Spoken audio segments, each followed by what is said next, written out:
first time the public noticed mods and rockers coming to blows was Easter Bank Holiday in 1964 at Clacton. Events took the media by surprise, and the cameras didn't get there until the day after. Chief Constable, how serious was this disturbance at the weekend? Was it in fact a gang fight? Not as far as we know. It was several hundred young people rather at a loose end over the weekend.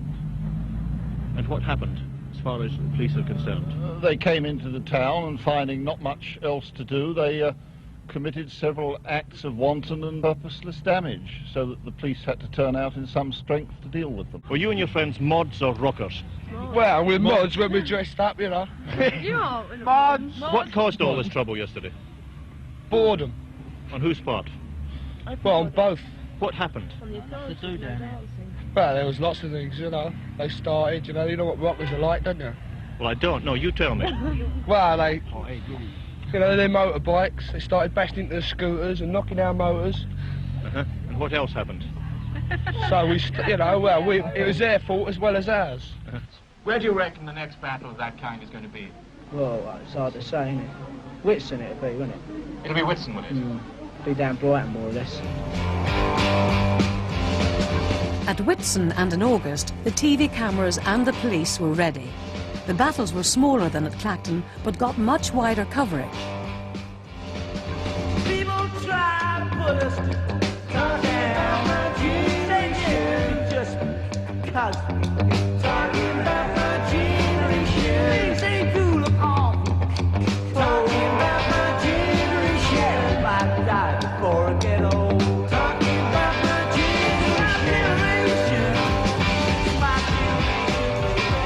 generation. Stan Cohen, a young postgraduate student from Johannesburg, was there too. He was researching social reaction to juvenile delinquency and saw that the mods and rockers story made a fascinating case study. I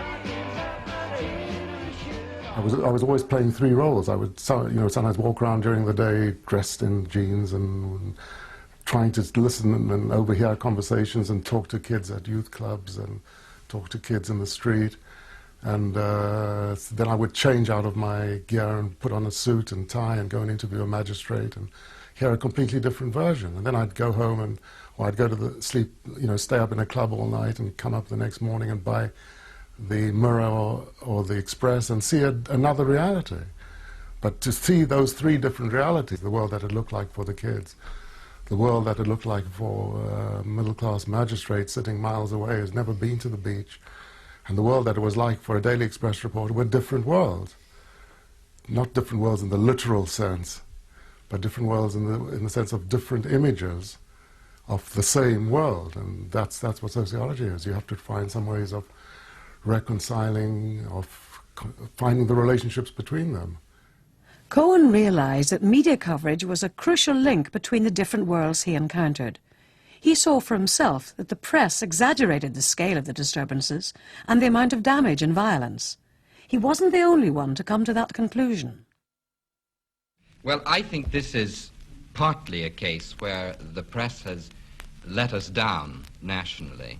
I think this has been vastly exaggerated. At the most, £200 of damage was done at Clacton. One of the newspapers itself said that had there been an international incident that justified the headlines in the papers during the weekend, this wouldn't have even been reported. The press coverage triggered a reaction out of all proportion to the original incidents. Collect them all up and put them on a boat and send them out to Cyprus where our boys are and bring our boys back that's got common sense. Blimey, I think the police should have been a bit harder on them. Bring back the cat! In 1972, Cohen published Folk Devils and Moral Panics and provided the classic formulation of how a moral panic works. The media, by their reaction, kept the panic going and therefore, in a sense, amplified it. And the police, by going along with it, added to the drama, and the drama was what attracted the kids there. There would have been no point in going there if it was just like any other Friday afternoon on the beach. Without the drama, the phenomenon didn't exist. Rockers that started, they screw you. And if you what does take screw mean?